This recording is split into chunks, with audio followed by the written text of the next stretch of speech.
नमस्कार, आप देख रहे हैं इंडिया न्यूज और आपके साथ मैं हूं अनुराग मुस्कान। तमाम विरोध के बावजूद होमी जहांगीर भाभा का बंगला मेहरागीर नीलाम हो गया। नीलामी हुई 372 करोड़ रुपए में। इस बंगले को लेकर महाराष्ट्र से लेकर दिल्ली तक बवाल हुआ, यानी मुख्यमंत्री अशोक चौहान से लेकर मोदी तक इस बंगले को बचाने की कवायद चली, लेकिन हुआ कुछ नहीं, बंगला बचा नहीं। क्या था बंगले पर बवाल और क्या है मेहरागीर की कहानी और क्यों नीलाम हो गया होमी जहांगीर भाभा का बंगला? आज उन तमाम राजों से हम पर्दा उठाएंगे। पहले देखिए सबसे महंगे बंगले पर क्यों मचा है बवाल।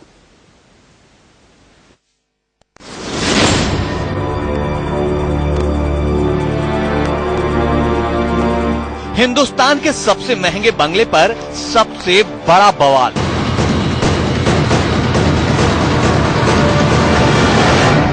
$372 करोड़ के बंगले के लिए सड़क पर उतरे लोग। जो हमारे महापुरुष है उनका घर ऑक्शन में बेचा जा रहा है। देश के लिए एक शर्म की बात है, इसमें एक हमारा इंसल्ट है। इसमें महाराष्ट्र के सीएम के दर पहुंचा बंगले का झगड़ा। उनका घर ऑक्शन में बेचा जा रहा है। देश के लिए एक शर्म की बात है, इसमें एक हमारा इंसल्ट है। इसमें महाराष्ट्र के सीएम के दर पहुंचा बंगले का झगड़ा।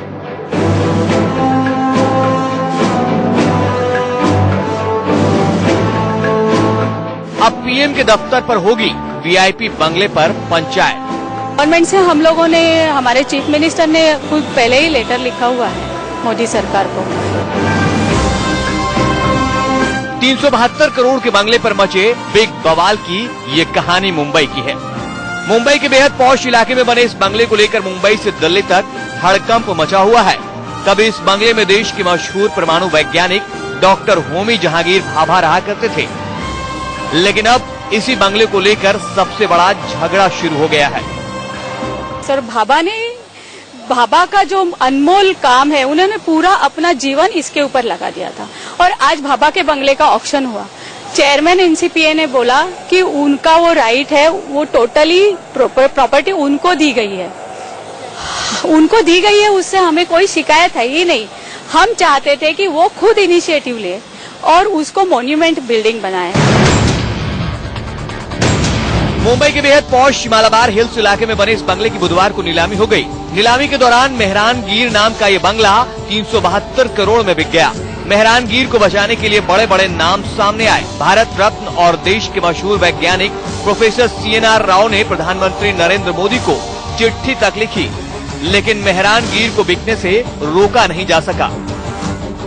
महाराष्ट्र के मुख्यमंत्री पृथ्वीराज चौहान, साथ ही बीजेपी के अध्यक्ष आशीष शेलार और भाभा एटॉमिक सेंटर के तमाम वैज्ञानिकों के विरोध के बावजूद आखिरकार होमी जहांगीर भाभा का यह आलीशान बंगला, जो मेहरागीर के नाम से जाना जाता है, आखिरकार वह नीलाम हो ही गया। लगातार इसके लिए कोशिश जारी थी, किसी भी सूरत में बंगला नीलाम ना हो, इसे म्यूजियम बनाया जाए, ताकि जिस तरह से एक परमाणु के जनक कहे जाते हैं, उस जनक का कम से कम बंगला धरा का धरा रहे और यहाँ पर लोग आकर एक प्रदर्शनी जो भी लगाई जाए उसको देख सकें।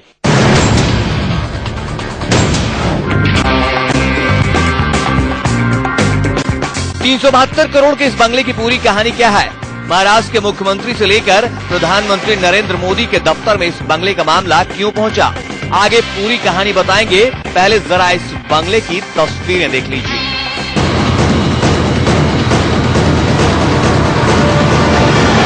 बंगले की खासियत अगर आपको बताना चाहें कि इस बंगला करीबन 17,150 स्क्वायर फीट में बना हुआ है, जो 3 से 4 महले का ग्राउंड प्लस 3 महले का जो बनाया गया है और इसकी बहुत अधिक एक बंगला है। अच्छे, बहुत खूबसूरत बंगला यहाँ पे है। अंदर से तमाम गार्डन है, अच्छे यहाँ पे सुविधाएं दी गई हैं। आज भी कई वर्षों के, कह सकते हैं कई सालों की जो पुरानी बिल्डिंग होने के बावजूद भी आप देख सकते हैं कि इसमें जरा सी भी कहीं अलग तरीके की नहीं दिख रही है, जो पुरानी बिल्डिंगों और देखने को मिलती हैं। ग्राउंड प्लस 3 मंजिला इस बंगले से अरब सागर का शानदार व्यू दिखता है। देश के बड़े बड़े अरबपतियों का सपना होता है कि इस इलाके में उनका अपना घर हो। मालाबार हिल्स के इस इलाके की एक एक फीट जमीन बेशकीमती है। शायद इसीलिए डॉक्टर भाभा के इस बंगले के लिए वैज्ञानिक और कलाकार आमने सामने आ गए हैं। सत्य प्रकाश के साथ अभिषेक शर्मा, मुंबई, इंडिया न्यूज।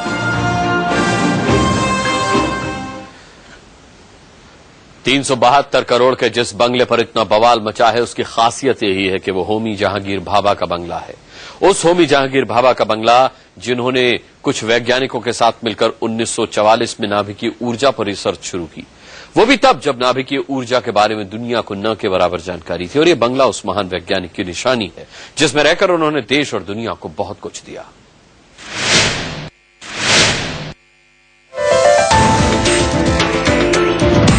मुंबई के पॉश इलाके मालाबार हिल्स में स्थित होमी जहांगीर भाभा का ये बंगला 17,150 वर्ग फुट में फैला है। ये देखिए, हम आपको पास से दिखाते हैं कैसा दिखता है ये बंगला। हल्के पीले रंग से पुता हुआ ये बंगला फिलहाल 3 मंजिला है।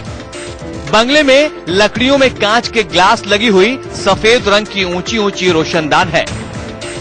बंगले के इर्द गिर्द काफी खुली जगह है। आप देख सकते हैं बंगले के इस बरामदे से ठीक ऊपर गैलरी है जिसमें 3 दरवाजे खुलते हैं। इस बंगले को होमी जहांगीर भाभा के माता पिता ने साल 1937 में खरीदा था। लिहाजा बंगले की बनावट में अंग्रेजी शासन की झलक मिलती है।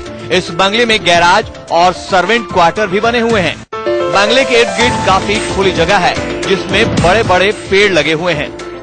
गेट से नजदीकी एक बड़ा सा पेड़ है जिसकी छांव बंगले के पूरे आंगन को ढके हुए है। सामने बड़ा सा सफेद रंग का गेट है और गेट के ठीक सामने रोड है। आपने बंगले को देखा और अब बंगले की कहानी सुनिए। 77 साल पुरानी है इस बंगले की कहानी। इस बंगले को मेहरानगीर का नाम दिया गया है। इसके पीछे भी एक कहानी थी।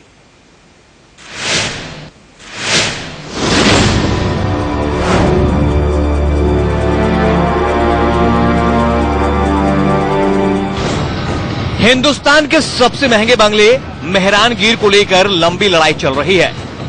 एक तरफ देश के बड़े बड़े वैज्ञानिक हैं, दूसरी तरफ national centre for performing art से जुड़े लोग हैं। मालाबार हिल्स के इस बंगले की कहानी 77 साल पुरानी है। डॉक्टर होमी जहांगीर भाभा के मां बाप ने यह बंगला साल 1937 में खरीदा था। डॉक्टर भाभा की मां का नाम मेहरान बाई और पिता का नाम जहांगीर था। डॉक्टर भाभा के मां बाप के नाम पर इस बंगले का नाम मेहरानगीर पड़ गया। हिंदुस्तान के परमाणु ऊर्जा कार्यक्रम के जनक डॉक्टर भाभा इस बंगले में 1966 तक रहे। 1966 में विमान हादसे में डॉक्टर भाभा की मौत हो गई। भाभा की मौत के बाद बंगले में उनके भाई जमशेद भाभा रहने लगे। 2007 में जमशेद भाभा की मौत हो गई। टाटा ग्रुप में काम करने वाले जमशेद भाभा को थिएटर से खासा लगाव था। मौत से पहले जमशेद भाभा ने इस बंगले को national centre for performing art को दे दिया।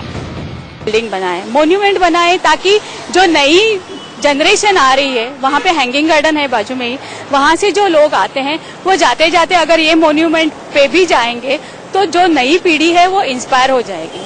तो हमारा वही इंटेंशन था। एनसीपीए खुद इसमें इनिशिएटिव ले और मोन्यूमेंट बना के उसका जो पैसा मिले वो उनके इंस्टीट्यूट के लिए इस्तेमाल करे, तो हमें कोई उससे शिकायत नहीं है। फिलहाल बंगले पर एनसीपी का ही कब्जा था।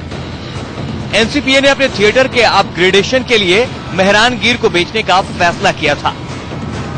नीलामी के लिए 257 करोड़ की बेस प्राइस रखी गई थी, लेकिन नीलामी के दौरान बंगला बेस प्राइस से 115 करोड़ ज्यादा यानी 372 करोड़ रुपए में बिका। मेहरानगीर की नीलामी में शामिल होने के लिए 7 लोगों ने अपना रजिस्ट्रेशन कराया था, लेकिन आखिरी वक्त में सिर्फ 3 लोग शामिल होने के लिए पहुंचे। बंगला किसने खरीदा है, फिलहाल इस बात की जानकारी को गुप्त रखा गया है। ऑक्शन के टाइम हम लोगों को किसी को अंदर, वो इतना कॉन्फिडेंशियल था, पूरे गेट बंद किए हुए थे, हम लोगों को अंदर आने के लिए बिल्कुल अलाउ नहीं किया था। और इतना भी नहीं, आज मैंने टीवी पे वो भी देखा कि अभी तक का बिडिंग होने के बावजूद उन्होंने डिक्लेयर भी नहीं किया कि किस बंदे ने इस जगह को खरीदा है, वो भी कॉन्फिडेंशियल रखा है।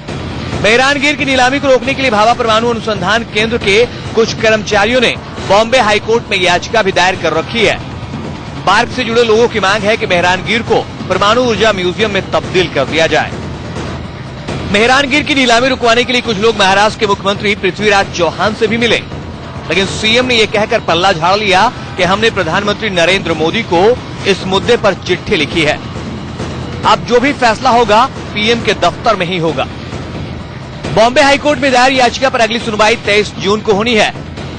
फिलहाल बार्क और एनसीपीए से जुड़े लोग आमने सामने हैं और 372 करोड़ के इस बंगले के मालिकाना हक का मुद्दा कानूनी पचड़े में फंसता दिख रहा है। सत्य प्रकाश के साथ अभिषेक शर्मा, इंडिया न्यूज, मुंबई।